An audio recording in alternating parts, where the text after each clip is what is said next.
Oui, il m'a violée, oui, il m'a détruite. Mais j'ai un cœur.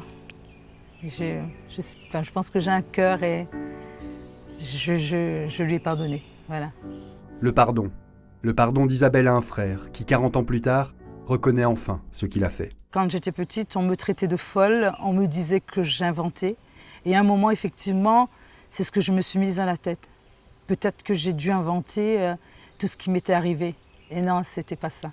J'ai dit, enfin, je vais pouvoir raconter mon histoire. Enfin, je vais pouvoir me libérer. Se libérer de ses traumatismes, de cette enfance détruite par l'inceste, le viol, de l'âge de 4 ans jusqu'à 6 ans. Quand on est petite, on ne sait pas ce qui se passe. On pense que cela fait partie de notre éducation. Mais forcément, il y a une douleur atroce qui nous envahit quand on se fait violer pour la première fois, la deuxième fois, etc. etc. Je ne sais pas qu'est-ce qui se passe. Je ne sais pas si c'est un viol. Une fois, effectivement, je me suis retrouvée dans cet hôpital. Quand ces médecins venaient me bercer, ces infirmières, ces psychiatres, c'est à partir de là que j'ai pu mettre un nom sur ces viols. Oui, vous avez été violé, c'est l'inceste. C'est parce que votre frère vous a violé. Ce frère, mineur au moment des faits, a été condamné. Il a fait 6 mois de prison, puis a été placé en foyer pendant 2 ans. Ce secret, ce drame familial, Isabelle l'a enfoui pendant des années.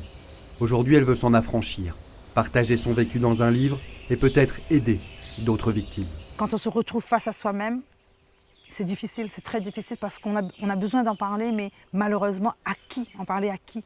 En parler génère aussi une reconstruction dans la mesure où, si on consulte, on va voir des spécialistes, on évacue tout ça. Déjà, le reconnaître avant tout, c'est quelque chose de fort. Reconnaître, oui, on a été victime, oui, on a été violé, c'est déjà quelque chose de gagné. Là, on se retrouve en famille, Anaïs, Anthony et moi, pour un Noël. Avant de confier son histoire au public, Isabelle a dû la révéler à ses enfants. Elle l'a fait dans une lettre, retranscrite dans son autobiographie. Aujourd'hui, votre maman vous écrit pour vous expliquer en détail ce que l'inceste et l'abandon ont pu provoquer en elle durant toutes ces années. Comment cela a pu engendrer chez elle des comportements parfois néfastes vis-à-vis de vous. Je vous demande pardon. Pardon si certains de mes gestes ou de mes paroles vous ont meurtri. À un moment donné, il fallait leur dire, il fallait qu'ils sachent, parce que mon comportement, je criais, mais je n'étais pas en colère forcément contre eux, contre moi-même. À surmonter tout ça, ces douleurs surtout, ces douleurs atroces, intenses en soi, j'étais dans l'obligation d'en parler à ma fille. Et elle a compris, et elle m'a dit « Maman, je te comprends mieux ». Une fois, mon fils m'a dit « Maman, mais pourquoi tu n'es pas normale ?» Et je pense qu'il a fait allusion à ce mal-être. Voilà, c'est comme ça, on le dit. Les mots pour se guérir elle, et peut-être aussi libérer les autres membres de sa famille qu'elle ne voit plus aujourd'hui. Moi, j'ai subi, mais une de mes sœurs a subi, et je voyais la porte se refermer sur mes deux frères. Je pense qu'eux aussi, ils ont subi.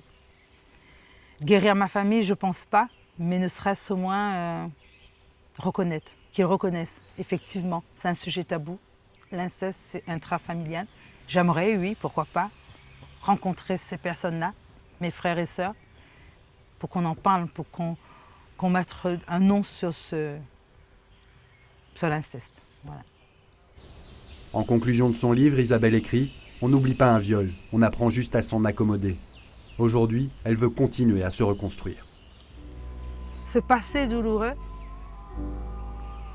fait de moi ce que je suis aujourd'hui. Et pour moi, c'est du passé, voilà. C'est du passé, c'est derrière moi. J'ai d'autres projets. Je me suis reconstruite et je suis soulagée, voilà.